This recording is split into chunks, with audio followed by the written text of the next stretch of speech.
Okay, I'm going to get right to the point.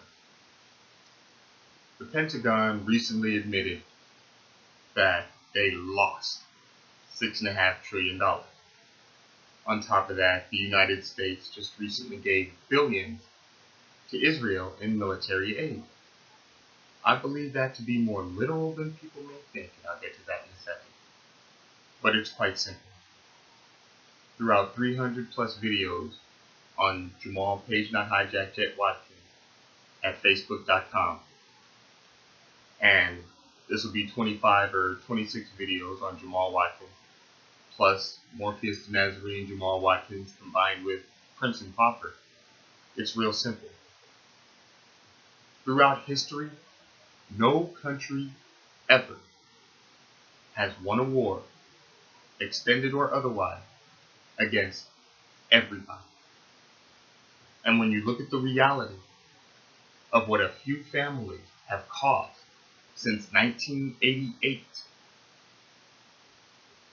as the truth gets out there, and as people break free from what's been going on, the fact that I maintain my intellectual property rights and all entitlements from 1988, while also giving said same to Russia, the nation of Russia, the nation of China, the People's Republic of China, the Republic of North Korea, and the nation of Israel, it starts to become real simple.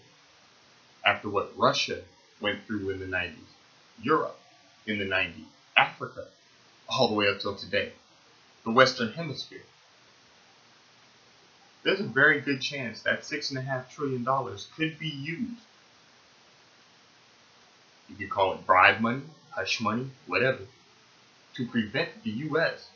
from having to fight everybody in order to make sure this technology is taken out of the hands of the people who have done what they've done. In this particular case, I'll just go with since 2010. The aid to Israel would be literal in that they have full rights to this technology. The United States doesn't, because of what the United States has already been doing to itself. And I'm not saying the government. I'm saying people directly connected with all of this. Israel is a nation full of the descendants of Holocaust survivors.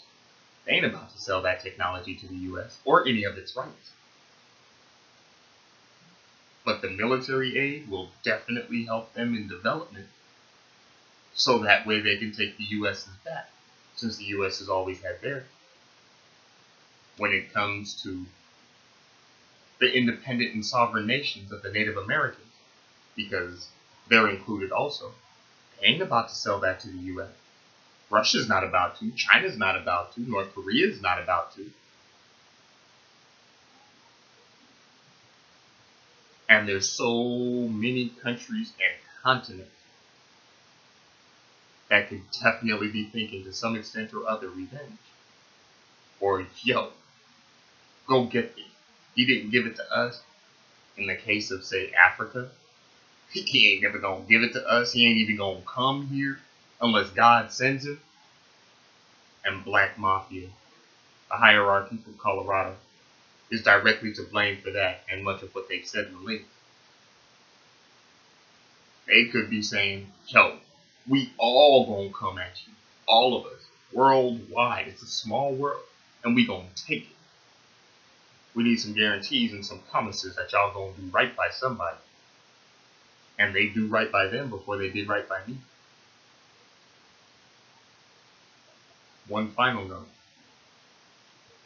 In the links today, somebody said that Bruce McCoy has been snitching to the Aurora Police Department only for all these years. He hasn't been a federal snitch since the Black Panthers. Which means, and I pointed this out to them, they've known all these years that Bruce McCoy is a snitch. The old man that lived down the hall from him on the 3rd floor at West End Plaza. Just some food for thought.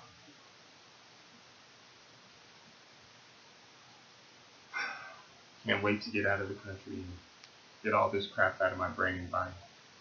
I said in a previous video that once I get brain scans done, or scans of my brain, MRIs, CT scans, X-rays, the whole nine. I'll post the results so people can see what my brain looks like. What all those people have done to me, and I'm one of the more fortunate ones in their mistreatment of people. May the blessings of the Lord be upon you in Jesus' name. I love you, Dad.